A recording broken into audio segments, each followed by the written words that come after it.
Brought to you by Biz Analyst by Khata Book. ना computer ना file, अब tally data on mobile बिज analyst के साथ। नमस्कार, मैं हूं आलोक जोशी और आप देख रहे हैं बिज अड्डा। और बिज अड्डा में आज बात करेंगे शेयर बाजार की। शेयर बाजार में चल क्या रहा है ये रोज आपके मन में आता होगा। रोज आप बाजार को ऊपर जाते नीचे जाते देखते भी होंगे।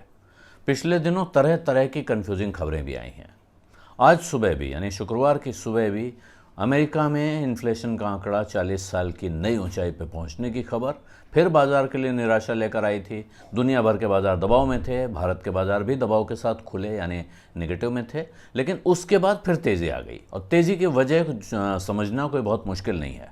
एक, भारत में जो विधानसभा चुनावों के नतीजे हैं पांच राज्यों के, उनमें से 4 में भारतीय जनता पार्टी जिस तरह जीती है, ये बाजार के लिए खुशखबरी है। बाजार इसको अच्छी बात मानता है कि केंद्र में राज्यों में एक तरह की सरकार हो और ख़ास तौर पे इस सरकार से उसको बहुत सारी उम्मीदें दिखती हैं। पंजाब में आम आदमी पार्टी की सरकार बन गई, लेकिन मुझे लगता है उसको डिस्काउंट कर दिया गया है। दूसरी खबर तेल के मोर्चे पर है। यूक्रेन का संकट थोड़ा ठंडा पड़ता दिख रहा है। सऊदी अरब ने अपनी तरफ से कहा कि ओपेक प्रोडक्शन बढ़ाएगा, यानी तेल के दाम उतने नहीं बढ़ेंगे जितना बढ़ने की आशंका जताई जा रही थी और जितना यूक्रेन संकट के गंभीर होने से बढ़ती।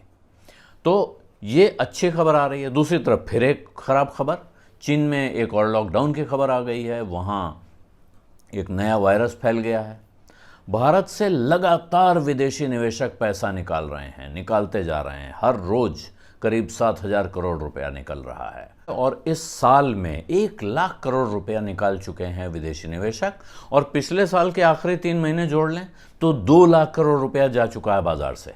इसके बावजूद बाजार में क्या आपको पैसा लगाना चाहिए, इस सवाल का जवाब आपको खुद देना है। हमेशा इस सवाल का जवाब आपको समझना होगा, क्योंकि आप अगर बाजार में पैसा लगाने के पहले या बाजार से पैसा निकालने के पहले खुद सोचेंगे विचारेंगे नहीं, तो फिर आप हमेशा मुसीबत में फंसेंगे। और मेरा अपना लंबे दौर का अनुभव ये है कि जिस वक्त विदेशी निवेशक बाजार से बेच के भाग रहे हों, जिस वक्त बाजार तेज़ी से गिर रहा हो या गिर चुका हो, अब गिर चुका हो का कोई हिसाब लगाना संभव नहीं होता है, लेकिन इस वक्त देश के बड़े निवेशक क्या कर रहे हैं। लाइफ इंश्योरेंस कॉरपोरेशन, आपको पता है, इस वक्त तो अपने आईपीओ की तैयारी में है, तो वो कोशिश करेगा कि बाजार को संभाले।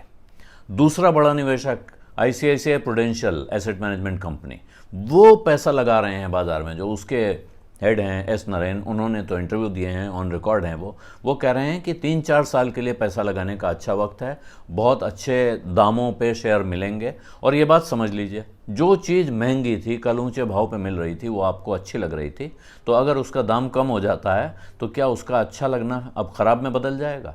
ये बाजार के अंदर एक बड़ी विकट समस्या है। नए निवेशक आते हैं, वो समझते हैं इसका दाम गिर गया जी, चीज़ ख़राब हो गई, अब बेच के भाग जाओ। ये नहीं करना चाहिए। करना ये चाहिए कि आप पहले पैसा लगाने के पहले कंपनी के बारे में अच्छी तरह रिसर्च करें, जानकारी ले लें, उसके बाद पैसा लगाने का फैसला करें। और अगर उसके बाद दाम गिरते हैं तो उसमें और पैसा लगाने के लिए आपके पास पैसा होना चाहिए या फिर बने रहने का धैर्य होना चाहिए। और अगर आपको खुद समझ में नहीं आता है तो अच्छे म्यूचुअल फंड में पैसा लगाइए। कुछ अच्छे म्यूचुअल फंड्स खुल रहे हैं, कुछ अच्छे म्यूचुअल फंड खुले हुए हैं, कुछ ऐसी स्कीम खुल रही हैं जिनमें सब्सक्रिप्शन बंद था। पिछले दिनों काफ़ी पैसा आ जाने की वजह से सब्सक्रिप्शन बंद हो जाता है। जब कभी किसी म्यूचुअल फंड के पास इतना पैसा आ जाता है कि वो उसको संभालना लगता है कि इस पैसे को हम संभाल नहीं पाएंगे, तो वो फिर नए ग्राहकों से पैसा लेना बंद कर देते हैं। पुराने ग्राहक जो एसआईपी चला रहे हैं उनका पैसा आता रहता है। ऐसी स्कीम जब दोबारा खुलती है तो फिर उसकी तरफ ध्यान से देखना चाहिए। तो ये वक्त होता है जब आप देसी निवेशक, बड़े निवेशक, यानी जिसको डीआईआई कहते हैं, डोमेस्टिक इंस्टीट्यूशनल इन्वेस्टर्स, उनको अगर आप फॉलो करें, आम तौर पे मैंने देखा है कि वो सस्ते में ख़रीदते हैं और महंगे में बेचते हैं।